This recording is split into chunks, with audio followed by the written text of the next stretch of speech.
O Incomum é um oferecimento Aerotopografia, Engenharia, Aerolevantamento, Retificação, Unificação, Desmembramento, Incorporação. A melhor solução imobiliária você encontra na Aerotopografia. Entre em contato através do 47997383344. Platina Multimarcas, uma revenda completa, onde você vai encontrar o carro dos seus sonhos. Rua Santa Catarina, número 2527, no Floresta. Entre em contato através do 98408-6757 e encontre o melhor carro para você. Ou siga nas redes sociais, @platina_multimarcas. Dr. Tiago Ferreira Luiz, ortodontia, clínico geral, prótese, estética, cirurgias e implantes. Rua das Cegonhas 109, Sala 1, no Iririú. Entre em contato através do 4738010091.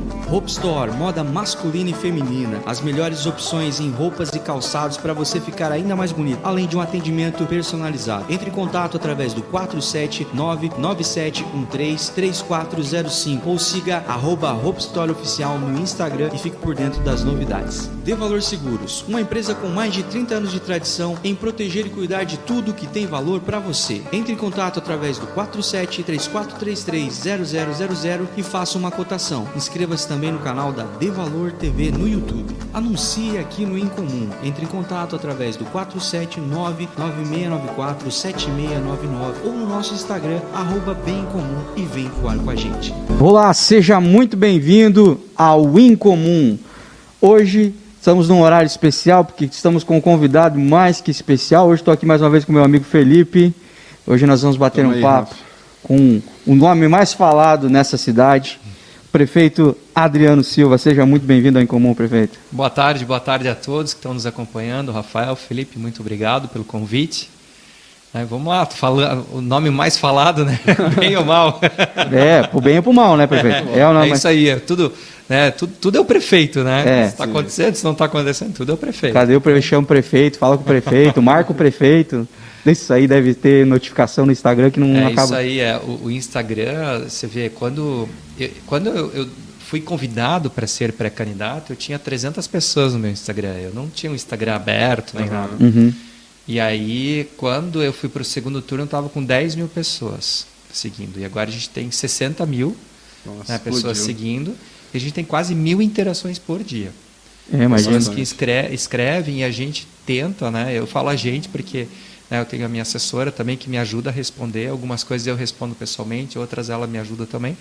Porque é muita gente, a gente tenta atender a todas as perguntas, enfim, sugestões, críticas, elogios, a gente sabe de tudo. Uhum. Isso é bom. Você já se acostumou com ouvir a palavra prefeito Adriano?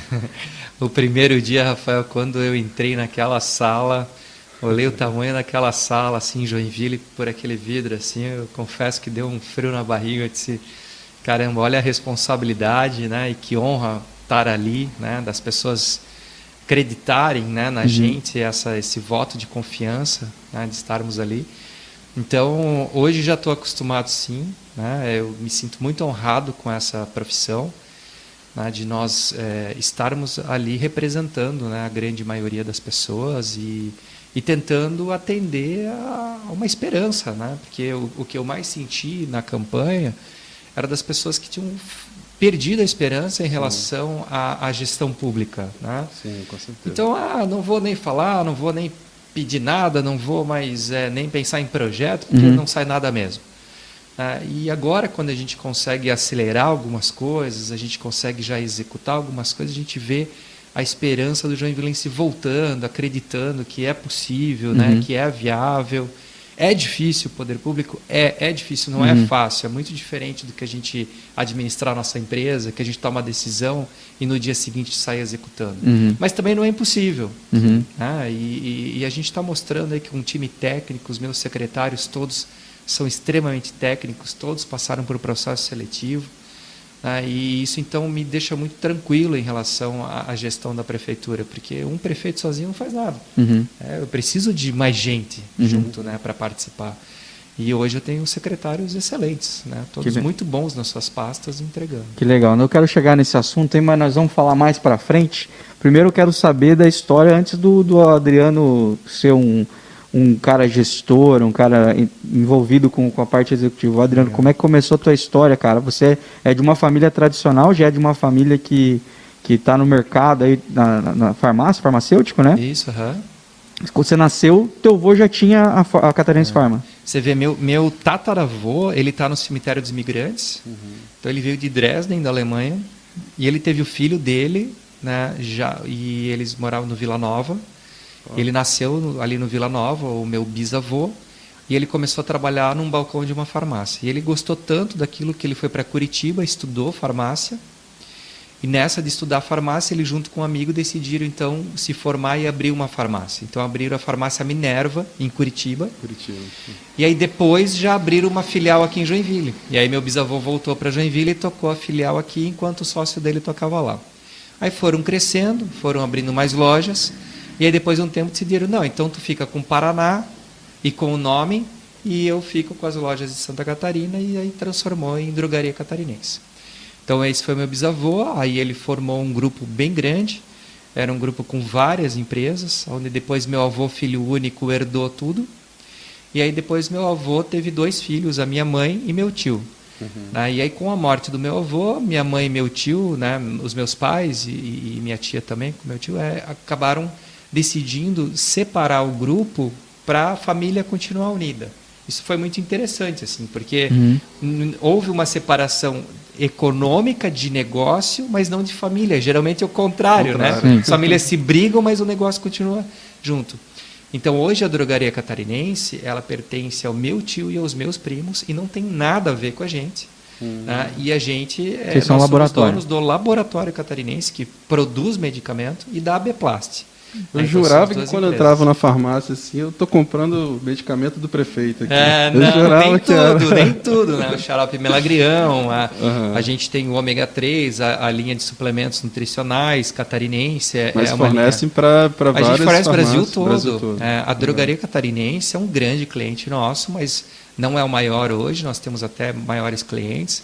E a gente vende para o Brasil todo, assim, para todas as redes de farmácia, lá de Manaus, Belém, né, até a cidade mais ao sul do Brasil. Assim. Então, e qual que é a lembrança que tu tem dessa época ali? Você lembra dessa divisão ali após o falecimento do teu avô? É disso que você lembra para frente? Não, na empresa, assim, os meus pais, eles sempre foram muito transparentes com a gente. Então, o almoço, meu pai almoçava todo dia com a gente, e se a empresa estava bem, a gente estava bem. Se a empresa estava mal numa crise, a gente estava mal. Então ele nunca nos criou numa bolha, né, de vidro, num castelo, entendeu? Dizendo, olha, tem tudo do bom e do melhor. Não, a gente tem uma boa condição, mas enquanto as empresas estiverem bem. Se a empresa estiver mal, nós vamos mal. E no Brasil é muito comum empresas terem crise, irem bem e estarem em crise. É um ciclo, infelizmente, no Brasil isso é comum. Então tinha anos que a gente estava muito mal em casa, sabe? Que eu via meu pai batendo a cabeça e chorando porque ia ter que demitir pessoas. Então a gente já nasceu com essa questão. Tanto é que num primeiro momento eu não queria ser empresário. Eu pensei em ser médico. Mas aí depois, participando do Grêmio Estudantil do Colégio Bom Jesus, no qual eu estudei, eu me apaixonei por trabalhar com pessoas, né? E aí foi onde eu disse, não, como eu gosto mais de coordenar trabalho e tudo mais, eu acho que eu vou mais para administração. Daí eu fiz administração de empresas em São Paulo, no Mackenzie, e quando eu me formei, vim para Joinville e acabei daí buscando bombeiro voluntário para matar aquela vontade da medicina na ambulância. Então, onde eu me formei, bombeiro socorrista, e aí eu tenho a minha vontade aí, médica, de medicina, dentro da ambulância como bombeiro socorrista. E aí comecei na empresa como estagiário, assistente de marketing, depois... Isso nessa época seu pai era o presidente da empresa? Meu pai era o presidente, e eu comecei bem de baixo, assim. Então, você tem mais irmãos? Tenho mais 2 irmãos. 2 irmãos mais velhos? Eu sou do meio. Você é o do meio? Eu sou do meio. E eles já estavam na ativa também na empresa? O meu irmão mais velho, ele se formou comigo, porque ele fez um intercâmbio no meio, então a gente tem diferença de 1 ano e pouco só. São um pouco diferente. Então, a gente veio para Joinville praticamente na mesma época. Então, como eu já estava trabalhando em marketing em São Paulo, numa agência de publicidade, então eu entrei em marketing na empresa, mas como assistente de marketing. E ele, então, entrou na Abeplast, né, que é a nossa empresa que faz os frascos e tudo mais. E a gente foi daí seguindo essa carreira, crescendo, estudando. Então, eu passei por várias áreas de assistência, gerência de produtos, gerência de marketing, depois 2 diretorias, depois vice-presidência e presidência da empresa. Aí ele é a mesma coisa na Beplast, também foi crescendo, chegando até a presidência. E aí você falou que foi para o Corpo de Bombeiros ainda voltando para Joinville, você foi para o Corpo de Bombeiros para estar atendendo as pessoas, cuidando de pessoas. Isso. E como é que foi para você? Porque tecnicamente você vinha de um outro estilo de vida. Total. Você foi estudar em São Paulo, foi estudar num colégio muito bom, né, o Mackenzie, um renomado colégio. Voltou para Joinville, sua família não é família bem sucedida. E aí você foi ser voluntário no Bombeiros Voluntários. Como é que foi isso? Foi uma experiência maravilhosa, porque o meu pai, na época, ele era o presidente do bombeiro. E o bombeiro é administrado por empresários. Da empresa e dos bombeiros? Isso. Até hoje, o bombeiro ele é administrado por empresários. Então, na época, meu pai era o presidente. E aí eu conheci como é que era a dinâmica e tudo mais. Eu me inscrevi no processo seletivo, fiz, passei e fui fazer o curso. Mas eu pedi para ele que ele não contasse para ninguém que era o filho do presidente que estava fazendo o curso. E que todos me conhecessem como eu era, assim, sabe? Sem qualquer preconceito, vou dizer, né? Nem para cima, nem para baixo. Porque as pessoas têm, eu falo, o preconceito existe para todos os lados, né? Esse é filho de riquinho, já nasceu em berço de ouro, é mala, não vou falar com ele, né? E por outro lado tem pessoas ricas também que dizem, esse é pobre, não vou falar com ele. Então, enfim, né? Eu quero que as pessoas conheçam o Adriano, né? E tirem suas conclusões. Então, você tinha quantos anos, Adriano? Tinha 23 anos. Novo, bem novo. Aí eu peguei, eu ia a pé, eu morava perto do bombeiro, então eu ia a pé, até para ninguém ver carro e tudo mais. E aí chegava, e tinham 200 alunos. Mas na aula inaugural, meu pai foi na aula inaugural. Então estavam os 200 alunos, assim, perfileirados, né, em ordem unida, eu lá no meio. E ele todo felizão disse, olha, meu filho me proibiu falar, mas eu não vou dizer quem é, mas meu filho está aí no meio de vocês. É um deles. E aí ficou aquela história, quem é o filho do presidente, quem é o filho do presidente, e eu perguntava também, quem é, né? Foi muito legal, porque eu consegui uns 4, 5 meses ficar, né, sem ninguém saber, na paisana. E ali eu já criei amigos, e eu tenho amigos até hoje, que são amigos irmãos, assim, que a gente dá plantões juntos. Né? E foi fantástico. E ali eu conheci pessoas de todas as classes, todos os níveis, todas as cabeças, todos os berços, né? Todas as educações, entendeu? Então, para mim foi muito e é muito importante essa experiência que eu tenho no bombeiro. Tanto é que na campanha, só complementando, assim, na campanha, muitos candidatos adversários tentavam utilizar a questão de eu ser empresário, ser filho de pessoas, né, que têm condições e tudo mais, como se isso fosse um limitador de conhecer a realidade da maioria dos joinvilenses. Eu sempre falei, eu disse, olha, talvez eu conheça mais a realidade do que você. Né? Porque ele, como político, só andou na rua. Eu, além de andar nas ruas, eu entrei na casa de muitos joinvilenses para salvar muita gente. No meio do mangue, embaixo de chuva. Eu já fui no Vila Nova, por exemplo, com água até aqui para resgatar pessoas de dentro das casas. Né? Já fui no Morro do Meio, em casa destelhada à noite, puxar lona em cima da casa de famílias extremamente vulneráveis socialmente. Então, é uma vida que o bombeiro nos traz e que me coloca com o pé no chão numa realidade da grande maioria dos brasileiros. Uma coisa que me chamou a atenção ao vir para Joinville, ao escolher vir para Joinville, foi justamente o Corpo de Bombeiros daqui. Assim, eu pesquisei, é o primeiro Corpo de Bombeiros voluntários do Brasil, né? Tem mais de 100 anos. 129 anos. 129 anos sendo tocado por voluntários da cidade. Mesmo. Aí você pensa, pô, um corpo de bombeiros, né, que não é nada assim, tão simples de trabalhar. Não é um trabalho voluntário que você vai lá e entrega uma cesta básica. Não é pintar um muro. Vai pintar um muro e vai embora. Você está botando sua vida em risco. Se tem pessoas voluntárias da cidade, né, há tanto tempo se comprometendo com o corpo de bombeiros, é porque a cidade e as pessoas se preocupam, né, tem um espírito de sociedade. E eu jurava que você, Adriano, tinha passado assim, por algum acidente, alguma coisa que o Corpo de Bombeiros te ajudou. Tipo, você estava fazendo aquilo por dívida. Por dívida, e você falou. Eu sempre gostei, né, dessa questão de atividade, e eu sempre tive o meu kit de primeiros socorros quando criança. Então a gente ia acampar, eu levava o kit. Né? E se alguém se machucava, ainda ficava, vou ainda, né, trabalhar. E uma vez eu estava indo para o colégio e deu um acidente na minha frente e saiu da ambulância a secretária do colégio onde eu estudava. Daí depois eu fui lá e disse, ué, mas tu tem 2 empregos? Ela disse, não, eu sou bombeira voluntária. E aí foi que eu passei a realmente raciocinar a existência do Corpo de Bombeiros Voluntários. Porque, imagina, tu passa ali na frente, tu não para pensar Não que aquelas para, pessoas sim. são voluntárias e têm o trabalho. E aí eu fiquei com aquilo na cabeça. Só que logo depois eu fui fazer faculdade fora. Né? Então, quando eu voltei, eu disse, não, é lá que eu vou querer fazer. Porque eu tinha visto o exemplo dela. Né? E depois daí eu descobri como fazia a inscrição e tudo mais e fiz.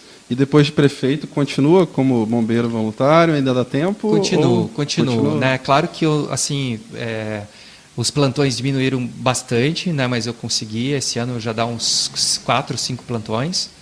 Né? Eu pretendo talvez ir amanhã. Né? Geralmente eu vou quintas-feiras à noite. E é uma satisfação. Assim, para mim é o meu futebol. Assim, é onde eu encontro os meus amigos. Né? E é uma realização o trabalho, né? Da gente poder se disponibilizar para servir as pessoas ali, de ajudar mesmo, né? Inclusive, esses dias saiu, acho que deve ter mais de mês, assim, que alguém se acidentou em frente à prefeitura e o prefeito saiu para ajudar. E assim, o pessoal comentando e falando, não, ele foi lá para se mostrar. Ele foi lá para dizer que ele é o prefeito. Que Marqueteiro, prefeito marqueteiro. E tudo. Tombou um carro lá na frente. Gente, quantos anos que ele está fazendo isso? Não, quantos anos? O marqueteiro bom, né? Porque combinou com o carro para capotar na frente. Né? Mandou um WhatsApp antes, avisou. Mas assim, ó, desde que eu sou prefeito, acho que eu já atendi uns 4 acidentes em rua. E a gente tem um juramento como bombeiro que quando acontece um acidente e nós somos os primeiros a estar no local, a gente deve parar. Assim então é um juramento nosso. A farda, ela está por baixo da pele. É um juramento nosso, especialmente quando a gente está dentro da nossa jurisdição, que é Joinville. Né? Então a gente está em Joinville. Então esse é o nosso juramento. Então é muito comum você chegar em acidentes e já ter alguém lá parado e você vai ver essa pessoa é bombeira voluntária. E a grande maioria tem o seu kit já no carro, porque ele sabe que... Então, o meu carro tem esse kit. E eu estava no meio da reunião, eu estava, acho que com 10 pessoas na minha sala de reunião, era um grupo de fora que eu estava atendendo, e eu escutei o barulho, pelo barulho eu disse, isso é capotamento. E aí eu fui na janela, e quando eu vi, as pessoas estavam saindo pela janela. E o carro estava virado com as 4 rodas para cima. Mas eu nem pensei. Sabe quando tu nem raciocina? Eu já saí correndo. Tá no sangue. O pessoal já. Na sala ficou olhando o que o prefeito está fazendo. Eu já passei na garagem, peguei meu kit. Aí tem um outro bombeiro também que trabalha no prédio da prefeitura. Quando eu vi, nós dois já se encontramos correndo no gramado juntos. Entendeu? Fizemos um primeiro atendimento. Eram 4 adultos e um recém-nascido. Então foi bom porque a gente estabilizou a família ali, né? Cuidou e logo depois chegou daí o Corpo de Bombeiros. Tanto é que assim que chegaram eu já saí também, né? Para não ficar no local. Deixar os de farda trabalhar, deixar os da galera do plantão. Mas isso aconteceu esses dias na Rua Albé, aconteceu esses dias na Marquês de Olinda também. Então, e agora, como eu estou muito na rua, né, é muito mais evidente isso acontecer. Né? Porque antes a minha rotina era acordar de manhã, deixar as crianças no colégio, ir para a empresa, ficava até meio-dia, para casa, almoçava, da 1 às 5h30 estava na empresa. Então, eu não via os acidentes durante o dia. O meu plantão é à noite só. Mas agora, como o prefeito está rodando de lá para cá, de lá para cá, volta e meia vai acontecer e eu vou parar. É o meu juramento. Então, né, a reunião que tiver que esperar, vai esperar e tudo mais, até a chegada da resposta. Né? Então, chegando a resposta, eu vou me embora. E as pessoas vão ter que se acostumar, porque ainda falta 3 anos de mandato ainda. O tanto de acidentes que vai passar ainda, né, na estrada. Daqui a pouco ele se acostuma, porque ele já falou, é só o Adriano de novo, socorrendo alguém. Pronto, né? Lá tá ele de novo, é só mais um acidente que o Adriano tá ajudando. E é muito engraçado que quando eu dou plantão como bombeiro, como a gente está fardado e como a gente está de capacete, óculos, máscara e tudo mais, dificilmente alguém me reconhece lá. Né? Então, esses tempos atrás, eu atendi um homem assim, bem forte e tudo mais, e ele tinha torcido o joelho e é uma torção que dói muito. Então, ele chorava dentro da ambulância, de dor mesmo. E eu segurei a mão dele, vim conversando com ele, mas ele não fazia ideia que era o prefeito que estava ali. E na semana seguinte, eu estava no Hospital São José fazendo a visita como prefeito. né? E foi tão engraçado que esse cara levantou da maca e veio ao meu encontro, eu disse, pronto, vou apanhar, né? Fiz alguma coisa errada. E ele veio, me abraçou dentro do hospital, prefeito, agora que eu descobri que era o senhor, não sabia que era você que estava no dia, muito obrigado e tudo mais, né? Então, essas coisas são muito gratificantes, assim, sabe? Esse carinho assim, que a gente recebe é muito legal. Eu imagino que sim. Como é que foi a vinda do presidente até a corporação ali, até o batalhão ali, eu vi que você ficou emocionado no teu discurso. É uma grande experiência, né? É uma grande experiência a gente receber um presidente da República. Né? Eu falo, independentemente de quem é, a figura de um presidente da República, ela é muito importante, porque você pensa que o Brasil tem mais de 5 mil municípios, né? E Joinville poder receber o chefe de Estado é muito importante para a cidade. Sim, com certeza. Né? Então, eu estive uma semana antes em Brasília, onde o senador Jorginho Melo montou a agenda para mim, e nós fomos até o Palácio do Planalto para organizar a vinda dele. E como o presidente estava lá, ele acabou nos recebendo na sala dele. Então, para mim, já foi uma grande experiência você conhecer a sala do presidente da República. Já no teu primeiro mandato, tem prefeito que nunca conheceu. Exatamente. Então, assim, para mim, isso já é uma experiência de vida assim, que foi fantástica. Sim, né? O presidente nos recebeu muito bem-humorado, como ele é, né? Super educado, né? Foi muito receptivo, então foi bom porque a gente pôde passar para ele a agenda em Joinville, então ele sabia exatamente o que estava sendo planejado para Joinville. Né? Então foi muito bom, então ele já veio para cá, tanto é que ele não ia dormir em Joinville, após essa conversa foi quando então ele decidiu então pernoitar também em Joinville. Né? Então isso foi muito bom, assim. E é claro, é toda aquela experiência de presidente. Mas então, eu falo que você se emocionou no seu discurso, ficou visível a tua emoção no bombeiro. Não, foi incrível, assim, porque quando eu subi para falar, assim, e as pessoas não veem, porque a câmera estava focada só em mim, mas na minha frente eu estava com a tropa inteira do bombeiro sentados e olhando. Né? E são muitas vidas ali que a gente já viveu e muitas experiências, entendeu? E a gente já passou muita dificuldade no bombeiro em não ser olhado pelas autoridades públicas ou por não ter, né, uma ajuda necessária, ou muitas vezes a discussão da legalidade do bombeiro voluntário poder existir. Né? Existe essa discussão até hoje. Né? Então, você receber um presidente da República no bombeiro é algo muito forte. Né? E eu estando lá como prefeito, eu podendo levá-lo lá. Né? Então, isso para mim, óbvio que bateu a emoção, porque é todo um filme. Passa uma história. Toda uma história.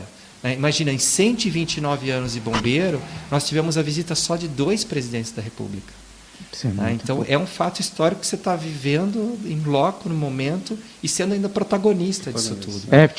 Não é só o prefeito da cidade onde tem você, você é um bombeiro. Você é um bombeiro. Você é parte daquilo, mais como prefeito, mais como bombeiro do que como prefeito. Tanto é que no almoço com os empresários que nós tivemos anteriormente, eu fui extremamente formal na minha fala, eu fiz uma fala lida, né? Porque eu tinha algumas coisas para falar de Joinville, eu queria apresentar Joinville para o presidente, fazer algumas solicitações.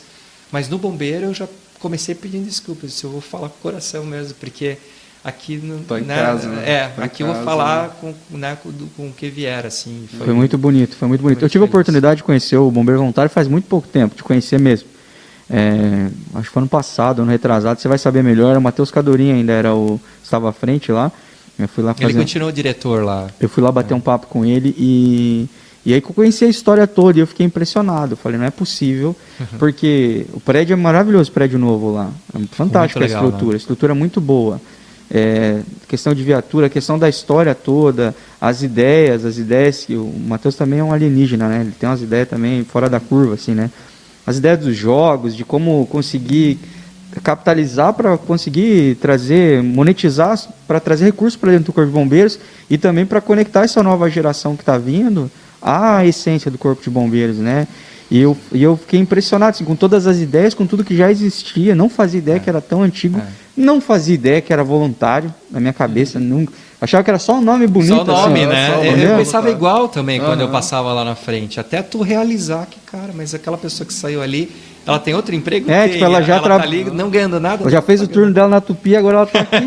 Como eu falei, me chamou Bem muita isso. atenção isso, porque Isso. é muito difícil, ainda mais, talvez até vocês tenham essa dificuldade com as gerações mais novas, assim, né, de fazer com que alguém seja voluntário, né, que dedique uma parte do tempo dele, que ele não vai ganhar por isso, e que temos gerações cada vez mais acomodadas, né, que não são tão proativas. Você sabe que a gente tem o programa Bombeiro Mirim, é um programa que, né, eu até fui diretor desse programa durante 8 anos, e a gente tem 400 alunos, então esses alunos é praticamente uma escola, eles começam com 10 anos e vão até os 18 anos, então muitos se formam e continuam como bombeiros voluntários, então uma boa parte dos bombeiros voluntários, que são aqueles aguerridos que estão ali, né, que estão há décadas servindo, geralmente começaram como mirins, porque era uma paixão já de infância, né, e a gente tem, todos os anos, a gente tem curso para novos entrantes. Né, então, o que eu vejo é que não falta gente para fazer o curso, o que a gente tem tido é uma rotatividade maior. Então, as pessoas ficam voluntárias, mas elas ficam voluntárias por menos tempo. Ou porque elas mudam de cidade, ou porque elas mudam de emprego, e aí o emprego fica incompatível, ou porque acabam casando, ou porque, né, sempre alguma situação. Então, a rotatividade hoje é maior. São poucos bombeiros hoje que se tem muito tempo de casa. Né? Eu estou 18 anos, tem alguns bombeiros lá que estão 25, 30, 40 anos de serviço e prestando e dando plantão lá. Nossa, um tempo que se estivesse numa empresa estaria aposentado. Isso. Provavelmente deve ter uns aposentados lá. Nós temos o seu Romeu, que está há 61 anos como bombeiro voluntário. Né? Então, assim, ele que entregou a machadinha pro presidente da República. Que eu acho que tem 82 anos, se eu não me engano. Exatamente. Então, assim, cara, é incrível. 61 anos de trabalho voluntário. Incrível mesmo. Muito legal. Prefeito, vamos falar um pouquinho agora sobre o lado gestão aí da nossa cidade. É um assunto que todo mundo, imagino que vai assistir esse vídeo, vai querer saber muito. É um assunto que eu não gostaria muito de falar, mas para mim não me incomodar também, eu vou falar um pouco, tá? Para você que está assistindo, olha eu falando o que vocês queriam ouvir. Qual foi o grande desafio? Assim, desde que você chegou, você falou assim, cara, eu não fazia ideia que era assim. O que você não fazia ideia que era assim? O que eu não fazia ideia que era assim era a dificuldade da interferência, por exemplo, de órgãos externos, assim. Então, o Ministério Público, a Câmara de Vereadores, né, Justiça, enfim. Então, isso você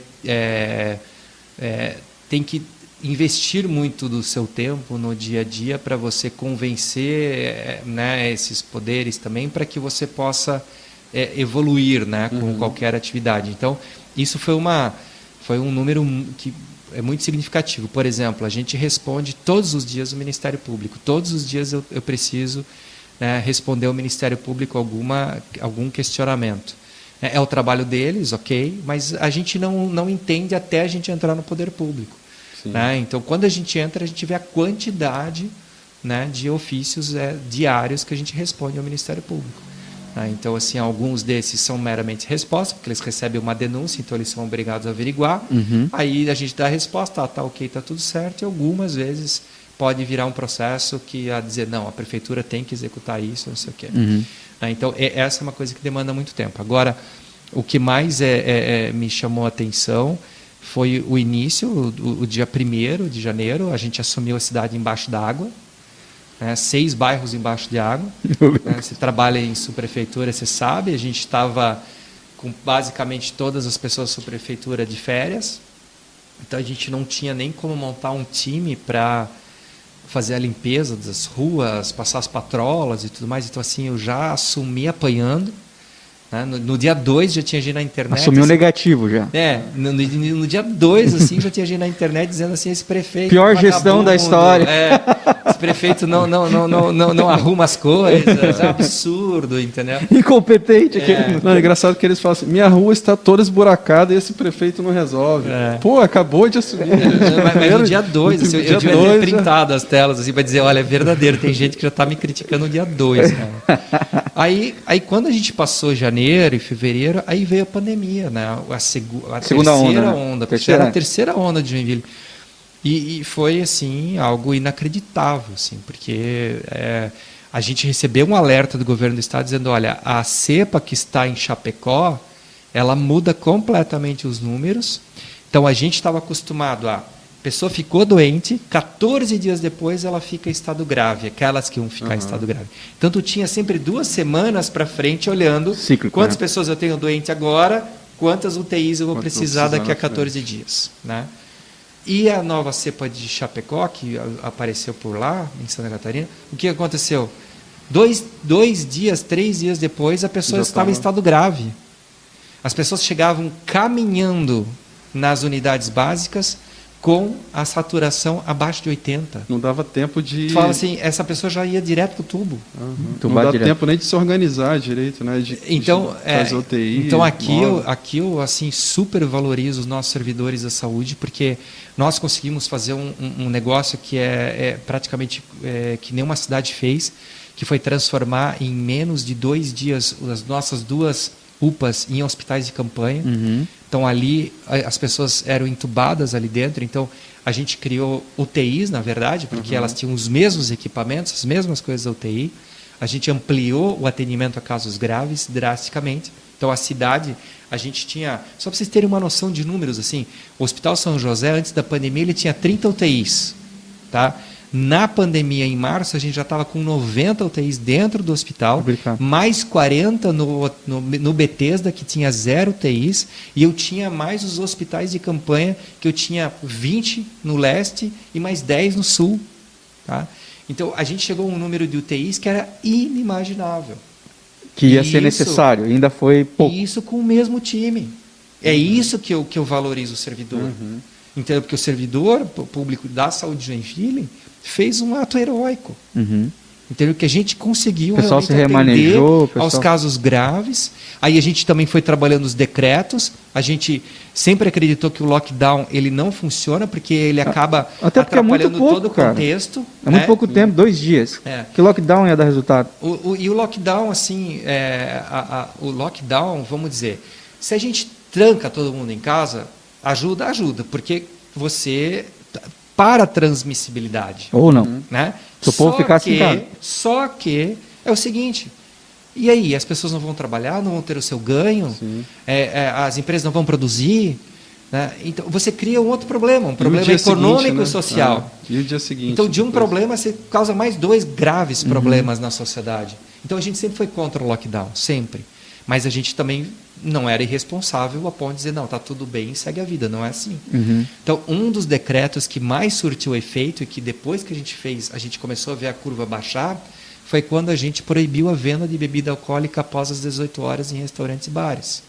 Então, a gente não fechou os bares e restaurantes, a gente deixou eles sobreviverem durante esse período, podendo vender comida, podendo fazer suas entregas, podendo se mudar e fazer para o almoço.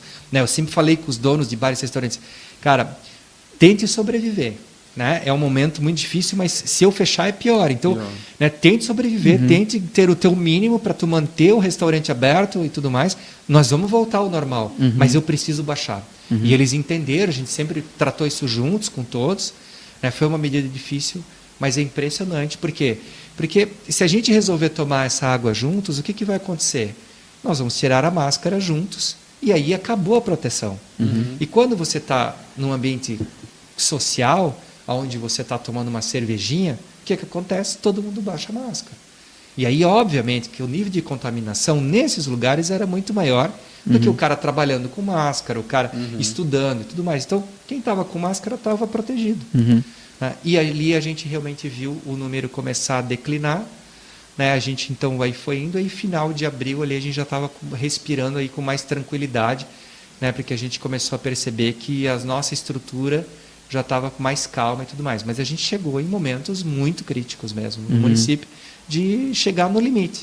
Né? Se não tivesse dado certo esse decreto, eu não sei o que a gente teria que ter feito. Assim. Não, mas dos males o menor, assim, realmente, a gente via pela mídia algumas cidades sofrendo restrições muito severas, assim, e que na doença em si não acabavam tendo um reflexo tão E, Rafael, tu tem razão, porque assim, hoje, agora, é claro, né, quando tu está no meio do tiroteio, tomar decisão, você está tomando decisão e tu vai pelo teu bom senso, que tu acredita, e vamos lá, óbvio, tu está olhando os números, tá? Mas agora, eu acabei de fazer um estudo com várias cidades do nosso porte, entendeu? E levantando o que cada cidade fez, o que não fez, o que mudou, o que não mudou, entendeu? E a gente vê que cidades que fizeram lockdown, né, que fecharam efetivamente 15 dias, 20 dias, eles estão com mais mortes do que a gente. né, por 100 mil habitantes. Então, não significa que teve resultado. Talvez teve um resultado provisório de redução de transmissibilidade para eles poderem aumentar as suas UTIs e tudo mais. Só e depois funciona voltar, se fizer isso, né? Então, você talvez ganhe um tempo ali, entendeu? Mas não que você vai evitar a transmissibilidade, porque tu não vai conseguir segurar todo mundo dentro de casa mais da vida. E mesmo que você... Entendeu? Gente, não vão trabalhar, não vai ter lanchonete para vocês ir, não vai ter escola, não vai ter culto ou missa. Mas se o povo quiser mesmo se juntar na casa, não tem como controlar. Né? Então, e é o que acontecia. É o que aconteceu, né? Porque a gente aqui em Joinville, que sofreu, eu acho que esse ano foi pior do que o ano passado, em relação aos casos e tudo mais. A gente sentia muito próximo as pessoas entubadas, pessoas... Foi sim. Então, eu acredito que esse ano foi realmente muito diferente do ano passado. Foi assustador até pessoas que eu considerava ser muito mais saudável que eu, ver pessoas adoecerem, e que não é um troço que não tem não tem padrão, não tem padrão. Lógica, não tem um padrão. Então é até difícil assistir ou escutar o discurso de alguns políticos de outros lugares, assim, tentando explicar o inexplicável, assim, coisa que a própria OMS mesmo já mudou de ideia 12 vezes sobre como funcionaria. Como funcionaria. Não tem um padrão, Rafael, tu está coberto de razão, né? O que eu vejo assim que é padrão quem tem UTIs tem uma taxa de mortalidade menor, então assim realmente você consegue atender e dar uma sobrevida, né, maior para quem vai para o estado grave. Tá? Então, isso é um fato que a gente viu pelos números, né? E pela nossa experiência, que o uso de máscara é eficiente. Ele é eficiente para não ocasionar transmissibilidade. Mas eu não aguento mais. Não, é um saco. Ninguém aguenta mais. Ninguém aguenta mais. Né? Então, só que, enfim, é o que funciona. E claro, o que dá dando mais resultado é a vacinação. Sim. A vacinação, a gente percebe os números de casos graves diminuindo muito, muito mesmo. Então, agora a gente está em Joinville, a gente está com a Delta, né, que é a nova cepa, a cepa Delta, ela é mais rápida de forma transmissível, né, mas a gente percebe que está aumentando o número de casos, mas o número de casos graves está estável. Né? Então, se isso fica assim, a gente vai permanecer como nós estamos, né, sem restrições. Agora, se começar a aumentar casos graves, a gente é obrigado, né, a abrir, né, para todo mundo dizer, olha, infelizmente, né, por alguma razão, a gente não está conseguindo a eficiência que a gente queria da vacinação, porque vai ser essa explicação. A gente já está vacinando já com 26 anos mais. Né? Antes só morria gente com mais 70 anos. Aí depois a cepa foi ficando mais forte e foi baixando esse número. Lá em março foi assustador. Pessoas com 35, com 28 e tudo mais morrendo. Essa grande maioria das pessoas estão vacinadas. Né? Então agora é esperar que realmente a vacina ela tenha essa eficácia que a gente espera que tenha e que os números demonstram que tem, né? Para a gente poder ter a esperança de se livrar da máscara. Definitivamente. Eu não quero ser o Japão, cara. Nossa, não quero. Não, esse negócio... na rua todos os dias. Não, eu não quero que isso aqui seja como uma cueca. Agora, não, sabe, né, que tem coisas que eu acho que o mundo vai mudar. Então, coisas assim que a pandemia ela traz, enfim, de positivo. Assim. Primeiro, o investimento na área da saúde no Brasil como um todo. Né? Então, Joinville era uma cidade que, historicamente, eu como bombeiro socorrista, sempre vi o Hospital São José deficitário em relação ao número de UTIs. Hoje a gente tem respirador para dar e sobra. Assim. Inclusive, esses tempos, até emprestamos para o hospital particular, que eles estavam precisando e o público tinha sobrando. Isso era inimaginável, né? O público ter um equipamento desse sobrando.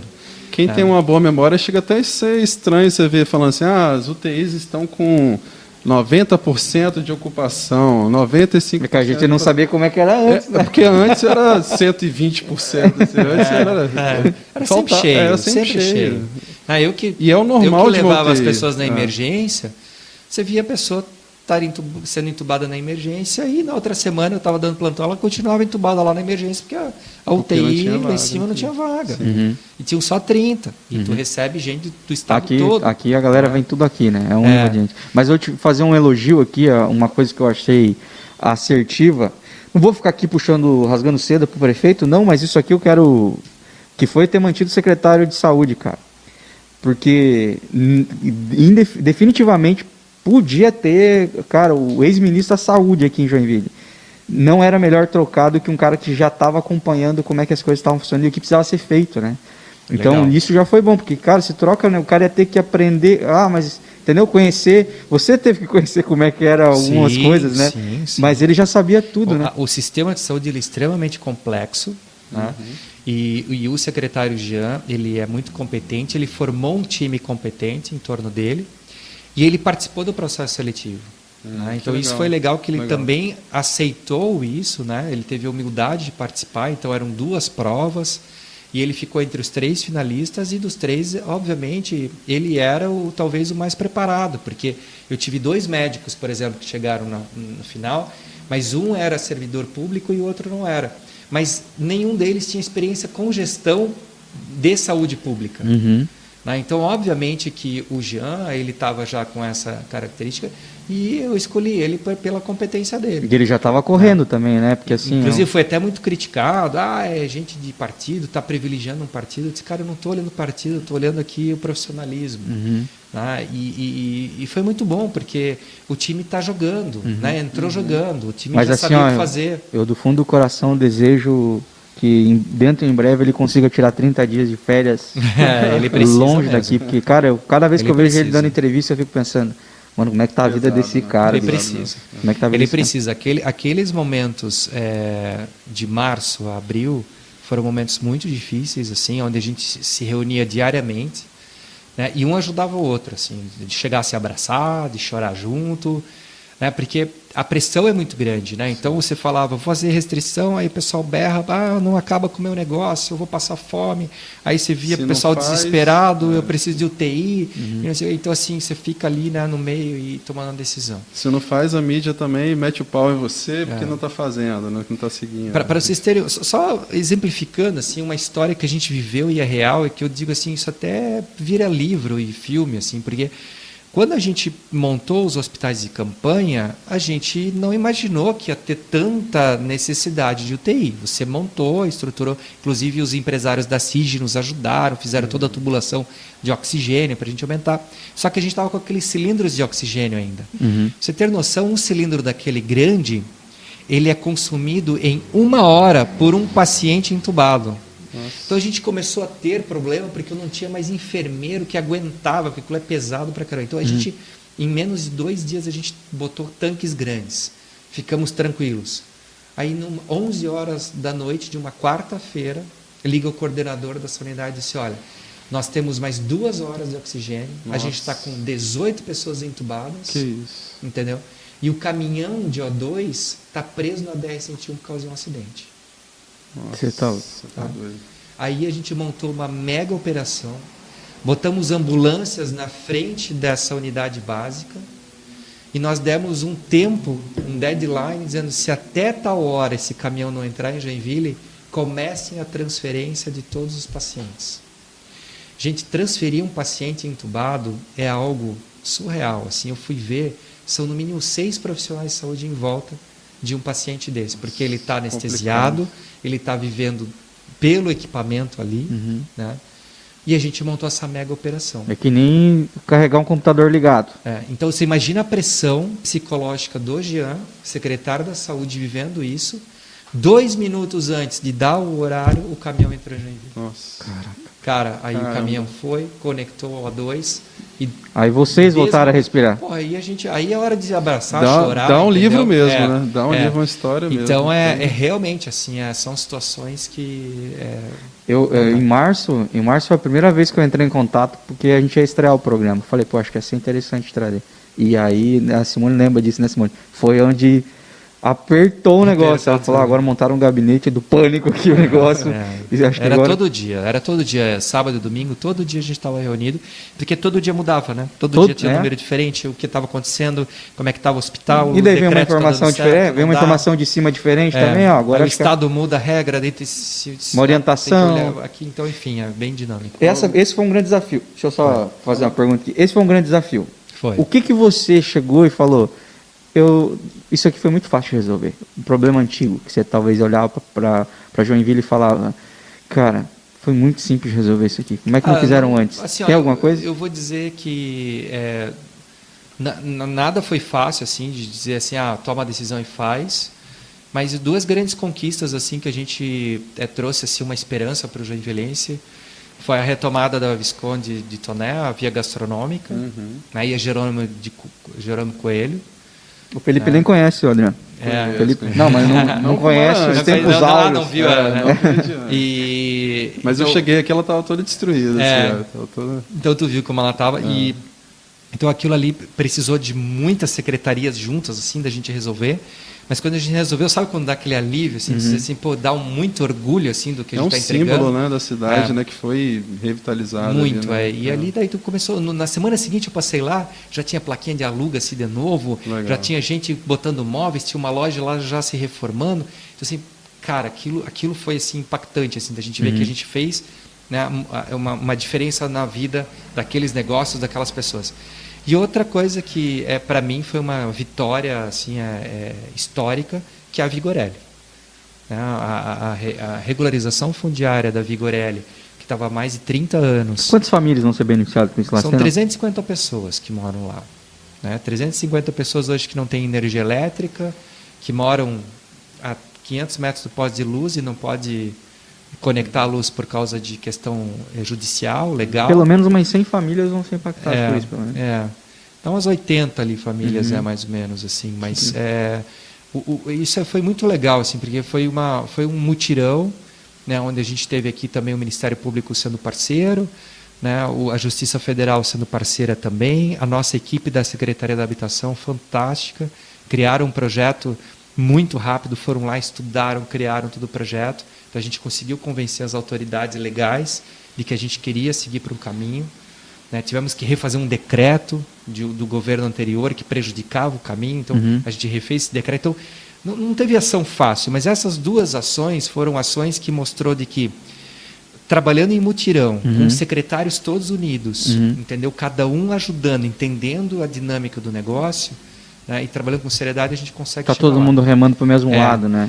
Então, essas são duas conquistas assim, foram bem impactantes assim, para a gente. O que você ia perguntar que eu te atrapalhei? Eu ia fazer uma pergunta, assim, voltando pré-eleição, na verdade, assim, querendo identificar quando é que você quando é que veio no seu coração a vontade de se candidatar, porque, assim, você vem num partido que é novo, não só no nome, né, mas é novo, que não tinha uma expressão aqui na cidade, e também você vinha de uma situação, falar assim, que é muito mais cômoda, vamos chamar assim, por estar numa empresa familiar, uma empresa que você já conhecia, já dominava, que você tem os funcionários ali, né, abaixo de você, se ele também não te atende, você pode demitir o funcionário e resolver. Você vai para uma situação que é uma vida pública, você tem que expor, primeiro você tem que expor os seus bens, né, a sua declaração.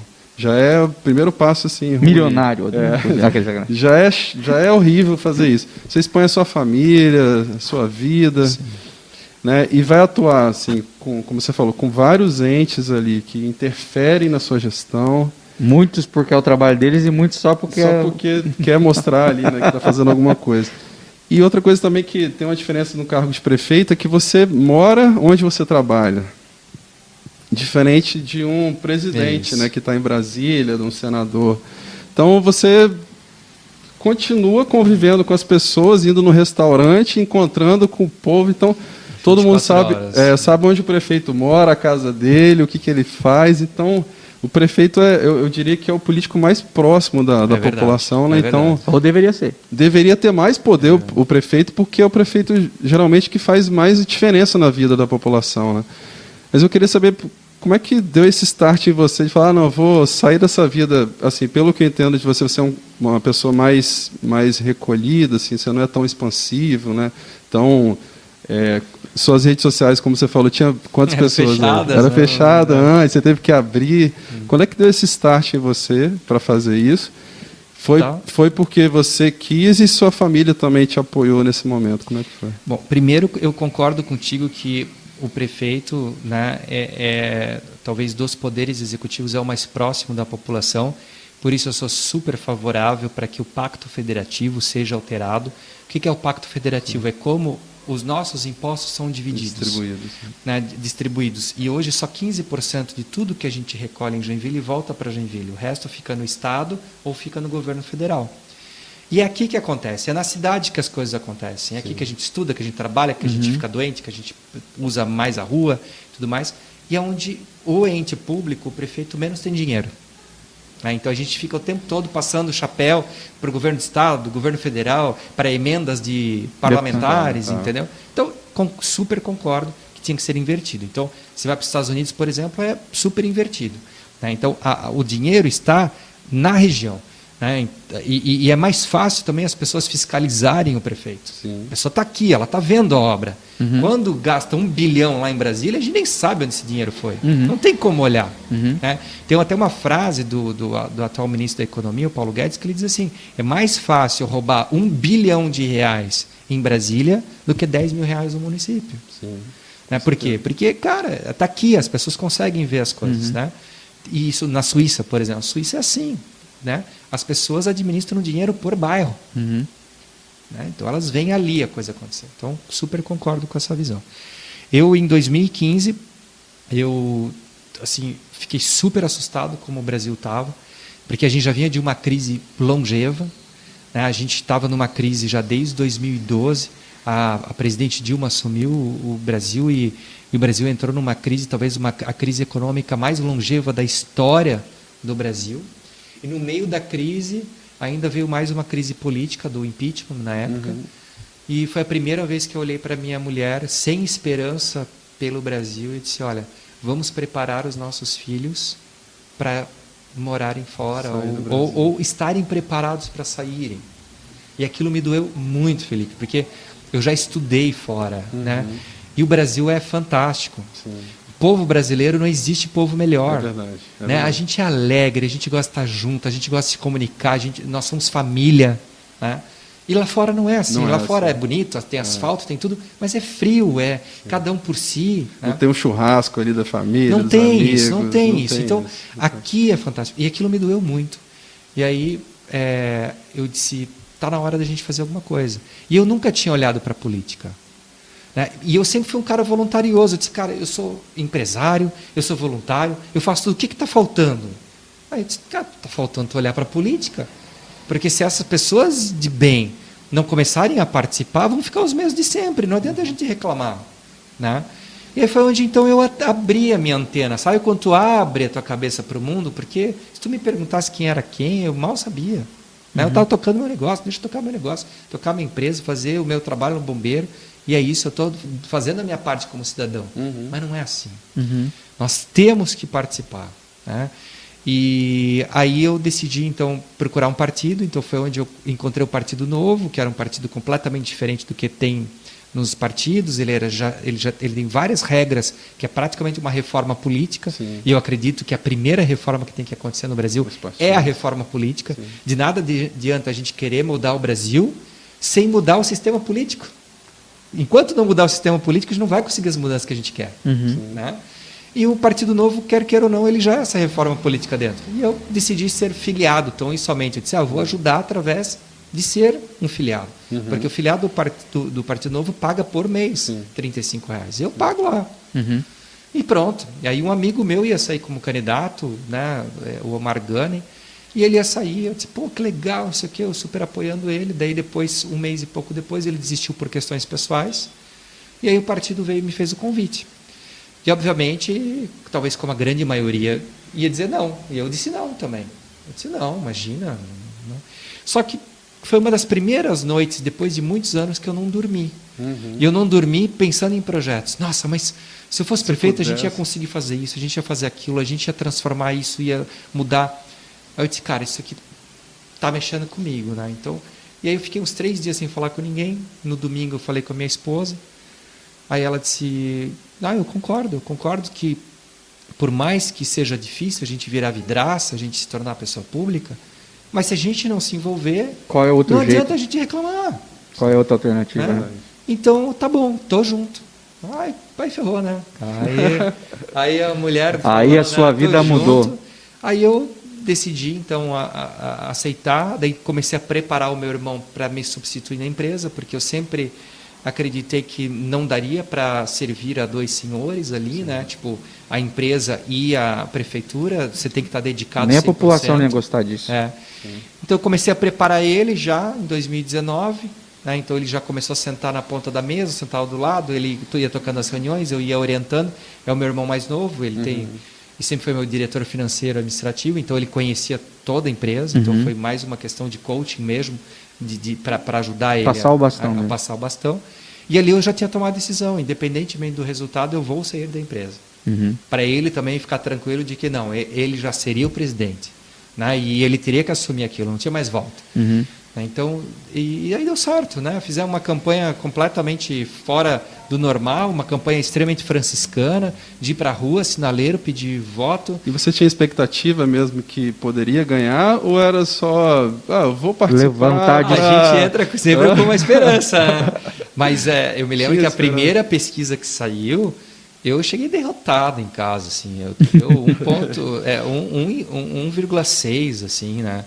De pesquisa, daí eu disse, nossa, estou derrotado. Aí a pessoa que a gente tinha contratado, que é o Antônio Pinto, que ele trabalhou já com marketing de políticos e tudo mais, e ele olhou para mim e disse, não, tu já ganhou.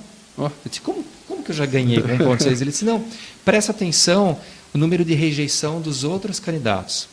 E os dois candidatos que estavam à frente, eles tinham um número de rejeição maior do que o número que aparecia de votos válidos para eles. Então ele falou assim, olha, presta atenção, eles não estão com votos válidos, né, votando neles maior do que a própria rejeição, né? Percentualmente, então significa que o Joinville não sabe o que quer, né? E aí isso é uma coisa que choca a gente quando a gente anda na política, porque esse povo começa a chamar você de produto, né? Você é um produto bom, você é um cara que sabe administrar, você é um cara que é líder, é voluntário, não sei o quê. Então, se as pessoas passarem a te conhecer, a grande chance é de você. Então, nós vamos ter que crescer 4% ao mês. E se você conseguir isso, tu vai chegar lá. E aí a gente foi para a rua, foi conversar com as pessoas. Eu pegava uma rua, ia de loja em loja, e muitas vezes era uma pessoa que me ouvia, 2 pessoas que me ouviam, 3 pessoas que me ouviam, de vez em quando era porta na cara. Então, mas indo, e aquilo foi motivando outras pessoas de forma voluntária. O time de vereadores do Partido Novo também foi super valente, né? Todos trabalhando muito, assim. E chegamos, né? Joinville acho que mostrou um recado que queria, de transformação política, porque eles não só votaram num prefeito, né, com uma ideia nova, né, mas eles também pegaram a Câmara de Vereadores e fizeram assim, né, de 19 vereadores, 15 ainda tem umas novos. peças para nós trocar lá, prefeito, ainda tem umas peças para nós trocar. Mas imagina, né, de 19, 15 entraram novos. Então, assim, o joinvilense disse, chega, queremos mudança, ponto. Basta. Então, isso foi muito bom, porque a minha relação com a Câmara de Vereadores hoje é excelente, é muito boa. E a gente senta na mesa com os vereadores discutindo o projeto Joinville. Eu não discuto o projeto pessoal de político. Mas precisou já dar esse... Não, a partir de agora não é mais assim. Não, sim. Quando a gente começou, né, a gente falou, a regra é essa, não existe cargo, essas coisas, então... o que existe é projeto, traz projeto de Joinville e a gente constrói juntos. Né? Então, assim, a gente tem muitos vereadores que estão ali com a gente e vou no bairro com eles e vamos ver o que está acontecendo, entendeu? Sabe, a subprefeitura para ajudar, põe, mas não é o teu funcionário que vai estar dentro da subprefeitura, é gente competente que está dentro da subprefeitura, técnica, e que vai prestar serviço para o teu bairro. Entendeu? Mas não antes, como é que funcionava? O vereador, ele indicava a equipe dentro da subprefeitura, ficava uma equipe política, muitas vezes não técnica, né, que não dava o resultado que a gente queria. Porque era tentando dar uma função para o assessor que tanto lhe ajudou a se eleger. E isso desestimulava muito o servidor de carreira, porque é demais.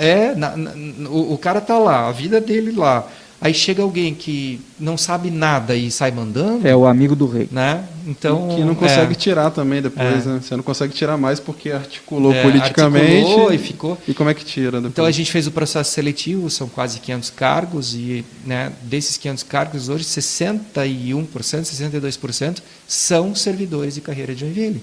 São pessoas que estavam já dentro do poder público, que tinham conhecimento técnico, experiência, e que através do processo seletivo chegaram lá e assumiram suas lideranças. Isso é muito legal.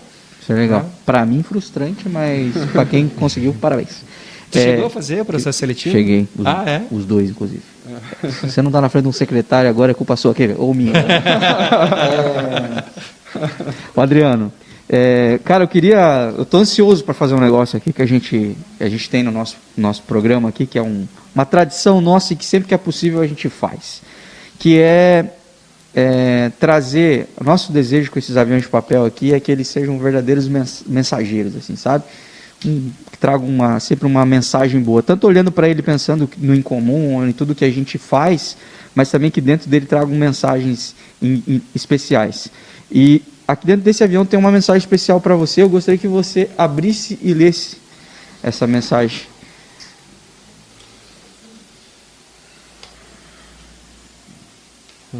Na hora certa. Você vê que eu sou bom de time, viu?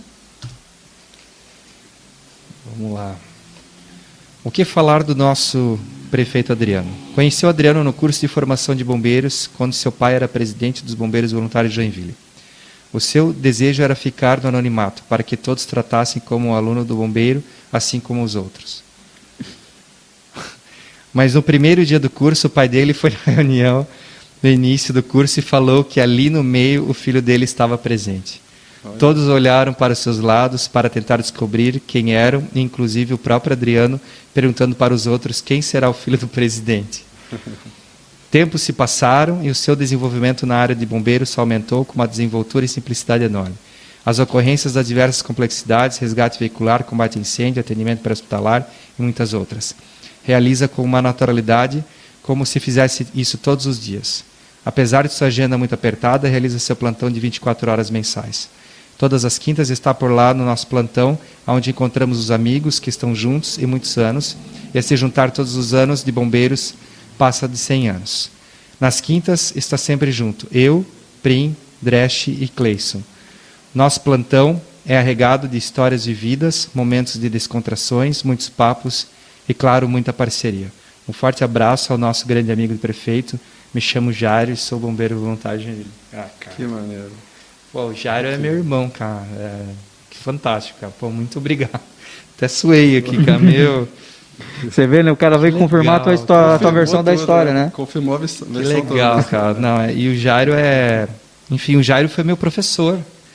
Né? E eu tinha uma raiva dele, porque né, ele foi muito engraçado, assim. Ele mudou da água para o vinho, assim, porque ele era extremamente rígido, assim. Uhum. E hoje ele é um dos bombeiros voluntários, talvez o mais experiente dentro da corporação. Ele e o Prim são duas pessoas experientes. E agora, domingo passado, ele fez um resgate, que é mais um dos resgates que entra para a história do bombeiro, né? Que foi aquela pessoa que subiu na torre da igreja e queria se jogar, e quem salvou esse cara foi o Jairo. Cara, que legal. Então, cara, Jairo, muito obrigado, cara. Uhum. Valeu mesmo. Eu também quero agradecer ao meu amigo, agora colega de trabalho também, Cleison, que me ajudou. O Cleison está lá contigo, né? Que legal, legal. Então, quero agradecer também por ter dado essa força para a gente chegar nessa mensagem legal, especial. Legal. Adriano, eu gostaria de passar muito tempo conversando com você. Eu tenho um monte de coisa que eu queria saber, principalmente de coisas que acontecem dentro daquela sala lá, a sala da justiça, né? Mas a gente não tem muito tempo. Eu entendo que a sua agenda é bem corrida. Eu até pensei assim no primeiro momento, até comentei com a esqueci seu nome, com a Simone. Falei, Simone, vamos fazer fora do horário comercial, vamos fazer à noite, que às vezes ele está mais à vontade, mais tranquilo. Eu não quero falar com o prefeito, quero falar com o Adriano. Mas depois eu parei para pensar, eu falei, mas quando é que ele não é prefeito, tá ligado? Só em casa mesmo, se o telefone não tocar, tá ligado? Tipo assim. Não tem tempo e hora, é impressionante. Queria te agradecer, já de antemão, pelo espaço, pela oportunidade de estar aqui, por ter disponibilizado tempo para estar aqui. Nós ainda não somos ninguém aqui nos veículos de comunicação e não somos muito conhecidos, então isso já demonstra uma grandeza de espírito em estar aberto a estar conversando, compartilhando coisas que eu imagino que não são pautas na maioria dos programas que você vai. Gostaria de falar sobre muitas outras coisas, então já estou te convidando para uma próxima ocasião. A gente está conversando, você está vendo novamente. Agora você já sabe como é que a gente já sabe qual é o formato, então você pode vir bem à vontade. Sabe que a gente não vai tratar de temas que estão nos noticiários, porque tem bastante jornal fazendo isso, e você vai ter que falar com eles mesmo. E amanhã tem live, né? Amanhã vocês perguntam. E o nosso objetivo é sempre pegar, assim, extrair das pessoas que a gente entrevista algo que inspire as outras pessoas. E você é uma pessoa que inspira como eu estava te perguntando, né, por que sair do seu mundo particular e se expor, né? E tem uma frase bacana do Edmund Burke que fala: para o mal imperar, basta que os homens bons não façam nada. Exatamente. Então, se a gente não fizer nada, o mal vai imperar. E os bons são a maioria. E os bons são a maioria. São a maioria. Né? E precisam de pessoas, às vezes, que as inspirem a fazer, né? Então, você com certeza é uma pessoa que tem inspirado, assim, o Zema é uma pessoa que tem inspirado bastante em Minas. E com certeza eu espero, assim, Deus, que a gente tenha muitos outros inspirados em vocês nas próximas eleições. Assim. Legal, Felipe. Isso aí. Muito obrigado, seja muito bem-vindo novamente a Joinville, né? Vocês. Vamos tentar manter aqui, Adriano, para segurar esse cara. Né? Rafael, muito obrigado mais uma vez, foi fantástico. Aceito, claro, outro convite, faço também o convite, se vocês quiserem, um dia fazer lá do gabinete do prefeito, até para poderem mostrar, desmistificar um pouco, né? A sala da justiça, né? E mostrar de dentro como só ela não pode ter um acidente na hora. Que atrapalha. Aí vocês vão perder o... Adriano. Nossa, aqui o negócio... hoje, por pelo sorte... trânsito aqui... por sorte, eu falei, Deus, hoje abençoa que não tem acidente, senão o prefeito vai ser no meio do podcast. No meio do podcast. Adriano, deixa eu falar para você rapidamente sobre... Eu não falei isso para você fora do ar, que você fez algumas perguntas, eu falei, não, vou deixar para falar no ar. O que significa esse avião para nós? Por que o nosso símbolo é um avião de papel e por que você está aqui, no fim das contas, não é sobre o teu cargo, tá? Esse avião de papel representa nós como pessoas que nenhum avião de papel nasce avião de papel, ele é um papel que é dobrado, transformado num avião de papel. E nós somos assim, nós somos feitos todos da mesma matéria-prima e nós somos transformados. E eu acredito que todos nós somos feitos para voar. O que muda é a direção, o que muda é a altura, é as manobras que faz por esse caminho. E o que eu acredito que o vento que nos mantém no ar são as pessoas que estão abraçadas com as mesmas causas que a gente. Para nós, que somos cristãos, é Deus que é esse vento. E o objetivo do Incomum é fazer aviões invisíveis que estão voando por aí ganharem cor, para que as pessoas vejam esses aviões, se inspirem nesses aviões. Legal. E, enfim, que sejam impactados e que consigam, de alguma forma, querer voar também e querer ser vento nas asas de outras pessoas. Esse aqui é mais um avião com uma mensagem para você e dizer que você é um avião que a gente fica muito feliz de ter trazido cor para muitas pessoas que só conheciam o Adriano Prefeito. Nossa senhora, vocês foram longe, hein? Posso ler? Pode. Dá tempo ainda? Parceria é a palavra que define a nossa relação. E só tenho a agradecer por ter como companheiro de caminhada na prefeitura você, Adriano. Além de extremamente profissional, é correto, alegre, humilde e um ser humano incrível, sempre preocupado com o outro e em fazer o bem. Nossos dias na prefeitura são sempre intensos e de aprendizado. E cada dia aprendo um pouco mais com esse nosso prefeito cheio de energia. Parabéns por essa pessoa iluminada que preenche os nossos dias com alegria, humildade e honra. Tenho muito orgulho da história que estamos construindo juntos. Rejane Gambim, minha vice-prefeita. Ela é incrível, né? Ela é a minha parceira, vice-prefeita e aparece, né? Que está junto. Foi muito legal porque quando eu fiz o convite para ela, eu fui extremamente criticado, né? Pela política tradicional, falavam que você está louco, né? Convidar uma pessoa e assim, e eu disse não, eu conheço a Rejane, ela é uma pessoa extremamente técnica, uma pessoa preparada, uma pessoa que conhece todos os bairros pela profissão. Né, extremamente competente, madura. responsável, madura. Eu sempre falei, o vice-prefeito é aquele que a gente não tem que ter o medo de dar um microfone para ele me representar. Né? Então, é óbvio, eu tenho que preparar um substituto, eu tenho que ter alguém sempre. Vai que amanhã acontece alguma coisa comigo, quem está do meu lado tem que ser competente. Né? E ela aceitou o desafio, louca. E estamos aí juntos, somos uma dupla, realmente uma dupla. As pessoas ficam até embasbacadas. Nossa, é verdade? Sim, é verdade. Tanto é que a gente fez uma ligação, até legal vocês irem lá mesmo, para a gente poder mostrar isso para as pessoas. O prefeito, ele tinha uma sala escondida, assim. Então a gente tem eu tinha um gabinete principal e tinha uma sala escondida aqui.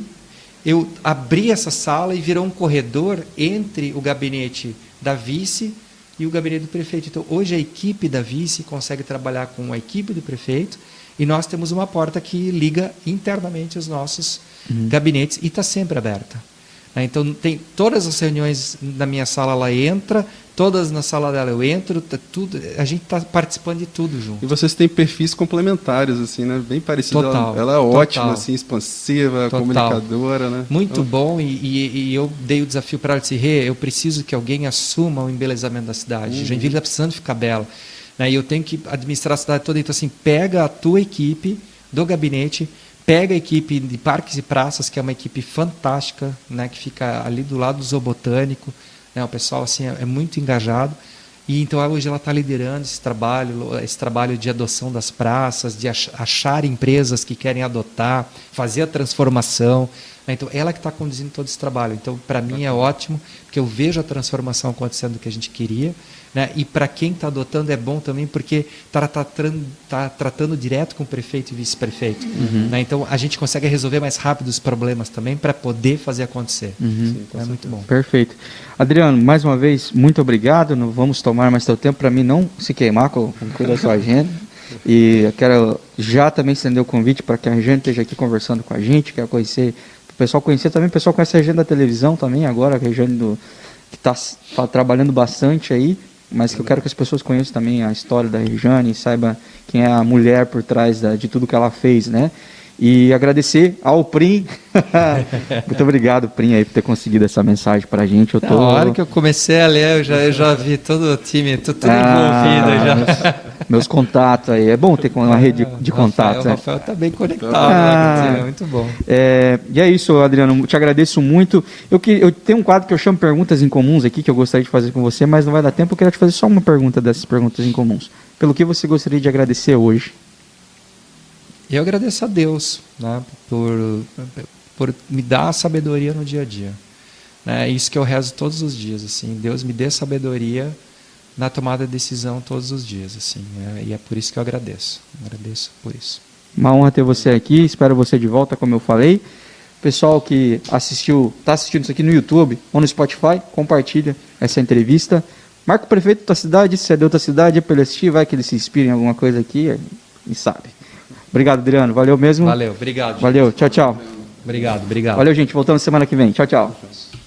O Incomum é um oferecimento Aerotopografia, Engenharia, Aerolevantamento, Retificação, Unificação, Desmembramento, Incorporação. A melhor solução imobiliária você encontra na Aerotopografia. Entre em contato através do 479-9738-3344. Platina Multimarcas, uma revenda completa, onde você vai encontrar o carro dos seus sonhos. Rua Santa Catarina, número 2527, no Floresta. Entre em contato através do 98408-6757 e encontre o melhor carro para você. Ou siga nas redes sociais @platina_multimarcas. Dr. Tiago Ferreira Luiz, ortodontia, clínico geral, prótese, estética, cirurgias e implantes. Rua das Cegonhas 109, Sala 1, no Iririú. Entre em contato através do 4738010091. Hope Store, moda masculina e feminina. As melhores opções em roupas e calçados para você ficar ainda mais bonito, além de um atendimento personalizado. Entre em contato através do 47997133405 ou siga @Hope Store Oficial no Instagram e fique por dentro das novidades. De Valor Seguros, uma empresa com mais de 30 anos de tradição em proteger e cuidar de tudo que tem valor para você. Entre em contato através do 4734330000 e faça uma cotação. Inscreva-se também no canal da De Valor TV no YouTube. Anuncie aqui no Incomum. Entre em contato através do 47996947699 ou no nosso Instagram @bemcomum e vem voar com a gente.